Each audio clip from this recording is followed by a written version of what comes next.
Hello. Today,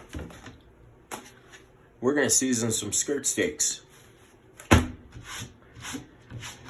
Skirt steaks, they got a lot of connective tissue in them. And if you don't prep them properly, they're going to taste pretty bad. They're going to be hard to chew. You're not going to digest that well. Blase, blase. What you do to make the perfect skirt steak, you first take it out of the package, and then you want to inspect it, right? This fat, you got a nice layer of fat here on this cut of beef here. There's not too much, and you notice that little dark spot right there? If you see anything like that, like meat spots, smell it. And if it smells rancid to the point where you gag, you're going to want to cut that piece of meat off there, or that piece of fat off there. But if it doesn't smell rancid, you leave it there.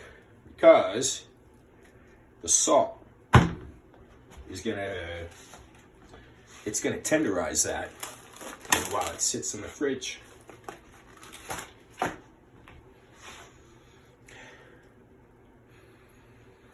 The steak smells perfect as well. And another thing, when your beef, if it smells rancid, but it doesn't make you gag, it's still edible. You can still eat it. And kind of like that cheese, it tastes better.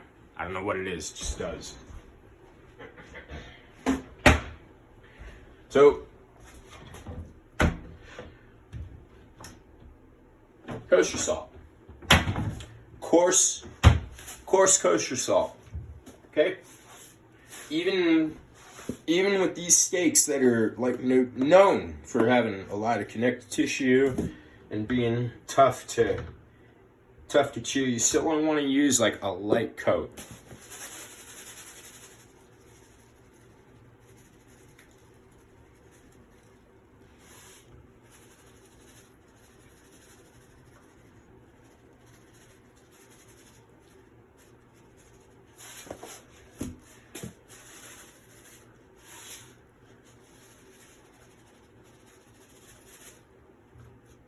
You don't want too many crystals in one spot. You'll taste it. You'll be able to taste it.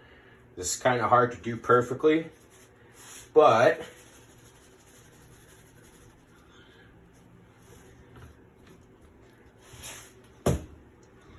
that's what you're looking for. You want about that much kosher salt, and you want to coat the entire cut of beef. We'll go ahead and flip it. The fat, you can go ahead and get away with a little more, because what'll happen is it'll tenderize the fat deeper and deeper, and then what'll happen is after you cook it, the fat, it's gonna taste really buttery and like savory. It's gonna be so good, so good. Too much salt right there. That's a little too much salt right there. Okay.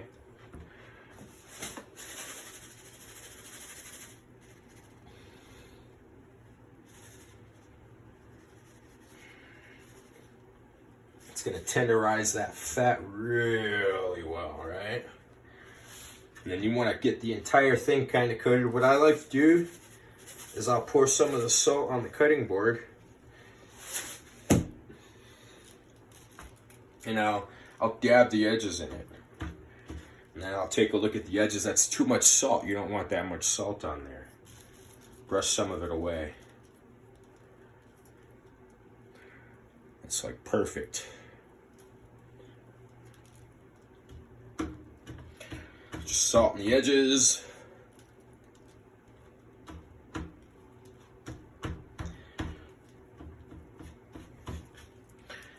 Kind of rubbing it off a little bit. Move on to the other one.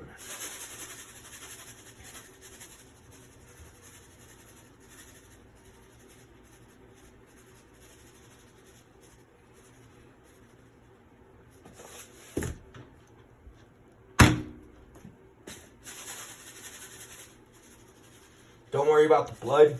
It'll be all right. It'll cook out. And if it doesn't, it'll add a little bit of flavor.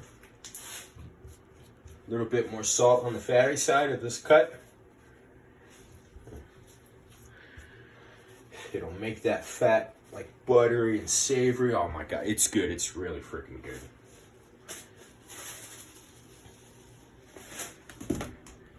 Get the edges. With some more salt poured on the cutting board. And then make sure that it's kind of sort of evenly distributed without too many crystals in the same spot.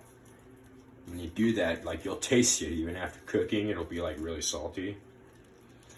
Expect the steak kind of like you already got salt and stuff on your hands from handling this. And what you want to do is you kind of want to sort of get some of the salt that's already on the steak inside some of these crevices. Okay, go ahead and give your steak like a light massage.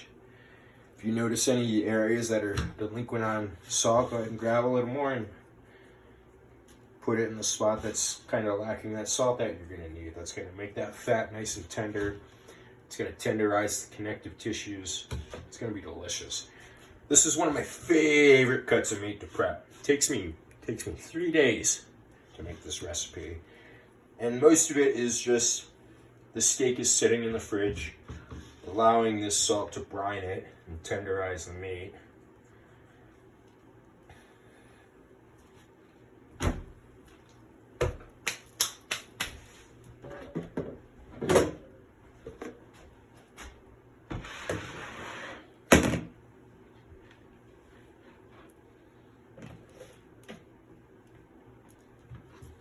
I think it'll fit in here. I'm not quite sure. Maybe it will, maybe it won't. But once you're done salting it,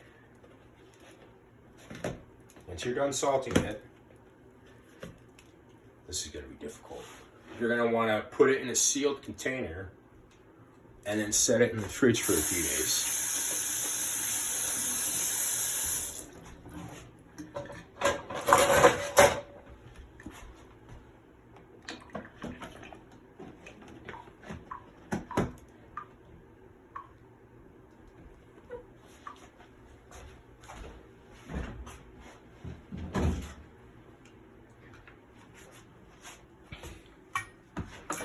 So it's going to sit for a couple days while we're in my fridge.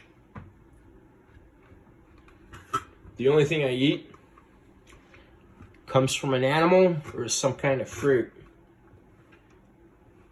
The only vegetables I really eat are carrots, sometimes potatoes, and the occasional hot chili pepper by Mezzetta. I don't know if I said that right. This has been cooking with Ross.